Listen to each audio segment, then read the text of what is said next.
when I was hearing Tuhe also, the tracks have certain kind of, bringing you up to that spiritual level, that kind of thing is there. But you want to tell about contemporary, you want to tell world a lot of things that matters for the contemporary world also. So that's what I want also to hear from you today. Like, so, like that, what are the kind of themes that came into your mind when you were thinking about an album like this? We have been playing these songs much before we started even thinking about an album. Okay. We had the strong songs recorded and ready, and then COVID hit us. So that's why this huge time gap. Yeah. And when we started discussing about post-COVID coming out with an album, then we saw that there was some kind of a coherence between songs, and we saw a structural theme running through them, a parallel theme running through them. That's how this evolved, and these are, I think, pertinent issues that we face today, whether it is environmental degradation or it is the kind of world that we're living in, the materialism trumping over everything else. And suddenly the structure of the album, in terms of the thematic structure of an album, evolved. Yeah. So there was nothing like a deliberate attempt at doing it, but it happened organically. Okay. And this opening track itself is Jadoo Maya, and it talks about the mystery. A lot of things are coming up in there. So could you please specifically talk about that track as such? Because I think that's the track with maximum vocal also, and Varun Grover and a lot of collaborations also happens into that. So could you please talk a little bit about that track as such, Jadoo Maya? Yeah, so the lyrics, as well as there's a animation video, which is being directed by Varun Grover. Yeah. So most of the thoughts really come from his mind, how he sees the world, he experiences it. Okay. And the tune itself was done earlier. We were trying to do something with Varun, actually, the film Masan. So we almost made a song for Masan, which didn't get used there. So we decided to make this an Indian Ocean song. And, the first time he sent us the lyrics, we were blown away because he's trying to say a lot, So it's very difficult for us to say, why make a song if we could just say in words what the song is about, right? It has to be said a certain way, and it has to be performed a certain way. But it's a track that we are very proud about. I'll just say in a summary that maybe it talks about, kind of the black clouds around us, and, the little fights that we seem to be stuck in. Whereas there's a much bigger story that is unfolding. But, because we cannot rise above our puny little concerns and little agendas, we're completely missing what we are doing to each other and to ourselves and to the earth. I think that's kind of a takeaway from the song. But whatever I would say with my words would be a reduction of what the creation is. So we hope that people will watch the video and listen to the song. People also have to take their own meanings from the song also. That must be because what Varun writes, with the way Varun writes, there are many layers in which you can interpret his writing. It makes you think. It makes you understand what he's trying to say in a much wider way. It's not just a narrow-minded, or it's not a one-sided thinking. It's got too many dimensions to it, and that's the way he is. I mean, that's great. And now coming to Istan Dhan, there is a collaboration with Kadam exponent Piku Vinayakram. And also there is your interpretation of this poem by legendary poet Sant Kabir Das also. So, something I could connect it to Kandisa also, because Kandisa also you are going back to something traditional, something that was followed as part of a spiritual tradition, and you're bringing it back to the contemporary music. So how, this choice, this particular poem came up, and it became part of your body of work? So that is really Rahul, because his father used to listen to this and sing it a lot, and Rahul picked up the song Istan Dhan. and he made a little part, an instrumental part to go with it, and he just had that as a potential idea to become part of Indian Ocean someday. In fact, the last album we did, which was very long ago, 2014, Tandanu, we made a bunch of films about the making of each song. So there's a film we did with Shubha Muddal. And if you go and check that out, you'll see us trying to jam on Is Tan Dhan with Shubhaji. So we actually tried to make the song then, and it didn't happen. It just didn't happen, And it's just, I don't know what the word is, but it was perfect to be able to do this song with, destiny, 100%. I think many of us believe in that. To be able to finish the song with Vikku Vinayak Ramji, is just a blessing. There's no other word for it. And regarding Indian Ocean's use of traditional poetry, I think we are very realistic about our abilities with writing, and like maybe I think at best we are, composers and arrangers and presenters and performers of music. But why not rely on what's come before you,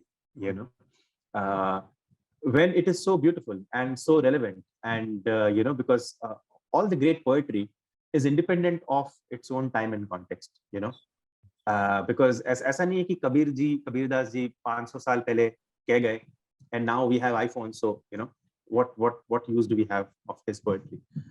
It is timeless. It's always relevant. So I think that's how we feel about all traditional literature. I think in their own way, everybody in the band is keeps reading or diving into something, and even Himanshu ji, he has a completely different career apart from Indian Ocean, which is to document India's local and lost heritage. Himanshu Joshi. Himanshu. So he makes a lot of films. Yeah.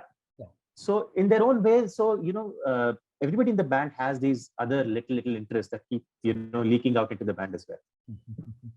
Yeah. So as you said, like there are a lot of personal things also connected with your music, right? So what are the other kind of personal stories you could actually tell us about the making of Tu Hai? First of all, I think it's something that is anecdotal anyway, as far as this particular title is concerned, or the song Tu Hai is concerned. This is the first time we have written our own song. The beginning of the song comes from Kashmir, it's in Kashmiri, where Amit's mother wrote that piece, that line. So the song emerged out of a riff that Amit used to play, a Kashmiri riff, the lilt of the Kashmiri tune. Tararara, tararara, ये जो बजाता था, तो उससे ये गाना बना. Dararara, tararara. And then she wrote these lines of Valval Vanman Hafi Urus Chani Amare Saibo Mula Humnatsi, which means that I'm going around in the jungle, searching for you, searching for your existence, searching for you, where are you? And then Rahul and I got down. I mean, we gave a song to a friend of ours to based on this, and we were not very, it was not coming through. And the song has both questioning the existence of God and accepting the existence of God in its own way. And Rahul is an atheist. I'm not. We have agnostic. We have three believers. So it's a group of people who have different takes on it. Yeah. And that, so Rahul and I sat down and wrote out the Hindi part of it. And then the last part, which is Baba Bulle Shah, which again goes back to 600, 700 years. It's valid even today, where he gives a very beautiful, simplistic answer about how you can find God. God is all around you in a very different way. And yeah, that's the take on Tu Hai. And the word Tu Hai is, you can write Tu Hai with a question mark. You can write Tu Hai with question mark, Tu Hai with 3 dots. It's up to you. Yeah. It's for the people to decide. Why there was this 2-part in that when I was checking in? Sorry? Why 2-part was there for that song itself? Like in the sense, in the Spotify and all, when you go there, 2 parts. Yeah. Yeah. Because well, I mean, song, the song, when we play it on stage, we do both the parts together. The song was conceived as kind of a movement of two parts anyway. So we thought that let us try and present it in two parts. And part one is the one where we question the existence, where we talk about the problems that we have in the world, the situations that we face every day and see every day and we experience every day. And part two is the one which is a little more philosophical, where Baba Bullish has lines signify there's no answer to it, right? There can always be a direction towards it. So it points towards a direction. So that's how it's been devised and divided. And then the song Rebirth also is like, that word itself is again, we can have a lot of philosophical discourse based on that word. Even you can start a new religion based on that particular word itself. So why Rebirth? Like, because again, if this is a rebirth of Indian Ocean also in a new form, because this is a new decade. You have been like Indian Ocean, the name has been there for the last 30 years, but now you are going to the 40th, into that fourth decade. And is it like a new birth for the Indian Ocean also? About from the point of view of your musicality also, is there something like that? Nikhil, take it up. It was your baby anyway. Sure. I mean, I love that interpretation. Yeah, no, it is. Yeah, I think I like all the associations you are drawing, and the beauty of instrumental music is exactly that, right? Is that you make it real for yourself with your own experiences and interpretation. Definitely, it's a new lineup for the band. The five of us are doing. It's our second outing after Tandanu, but Tandanu was also shared with these genius collaborators. We have collaborators on this album as well, but still, it is a collective sound as a 5-piece band.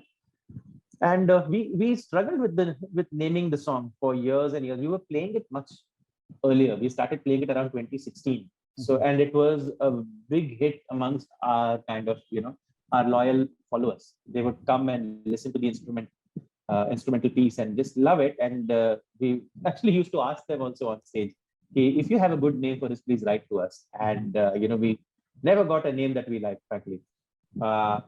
But I can't remember the moment we thought it was Rebirth, but surely I think the things you were mentioning of